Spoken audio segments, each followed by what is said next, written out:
આપણે ગઢડા તાલુકા તો બે મહાત્માઓ બોલતા હતા, સંતો મંતો બોલતા હતા કે અત્યારે અમે ક્ષેત્રમાં ફર્યા છે અને ખેડૂતોની પરિસ્થિતિ એટલી કપરી પરિસ્થિતિ છે. અમે તો સરકારની ડાયરેક્ટ તો કઈ કેમ નથી, પણ આ મીડિયાના માધ્યમથી સરકારને વિનંતી કરે છે કે સંતો મંતો હતા ખેડૂતોની કોક સહાયની પણ વળતર જેમ ખેડૂતોને કોક આવે. તમે આ સરકારની હોગ ઉડતી નથી અને આપણે કશું કદી કહેતા નથી. એનો અર્થ તમારે એમ માનવો કે ગંઢિયા કોઈ પણ છોકરો ઘરમાં ઢીલો પાકે તો એમ કહેતા કે નપો થયો એમ કહેતા. એટલે આપણે ખેડૂતો બધા નપો છે, મોય ખેડૂતમાં આવશે ને મોય પણ નપો થયો છું એમ કેવો તો સાચી વાત કહેવાય. કારણ કે આટલી બધી પરિસ્થિતિ ખરાબ હોય અને ખેડૂતના છોકરાને મોઢે બોલવાની તાકાત ના હોય. સરકારના બાપની જવાબદારી છે.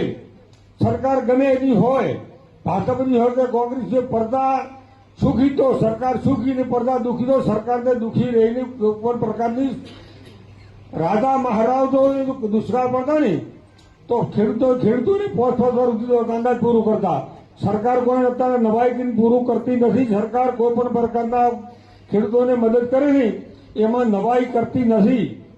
પણ આપણે ભાજપથી શીખે શું બીયા ગયા છે એક અક્ષર બોલી કહેતા નથી. તો મીટિંગમાં બોલા મને હમણાં એક રઘુદાસે કીધું નોમ નહીં આવેલું, કારણ કે આટલા ગોમના સાહેબ એટલું બધું પાણી નુકસાન કર્યું. અમે રેલી કાઢી કે કોઈ રેલીમાં આવ્યું નથી.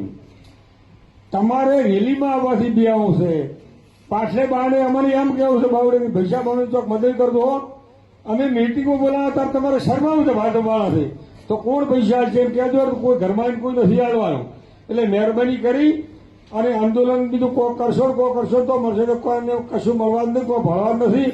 અને આ રીતે હાવ નેસી હાજરી બેહાય નહીં. મારી તમને બધાની વિનંતી છે કે દેશની અંદર આ વખતે ખૂબ પરિસ્થિતિ ખરાબ છે. એમાં ખેડૂત માટે તો 2081-82 વર્ષ એટલું ખરાબ છે કે અમારે કાલે રાતે વરસાદ પડ્યો છે. મોટા ભાગની મગફળી બગડી ગઈ છે.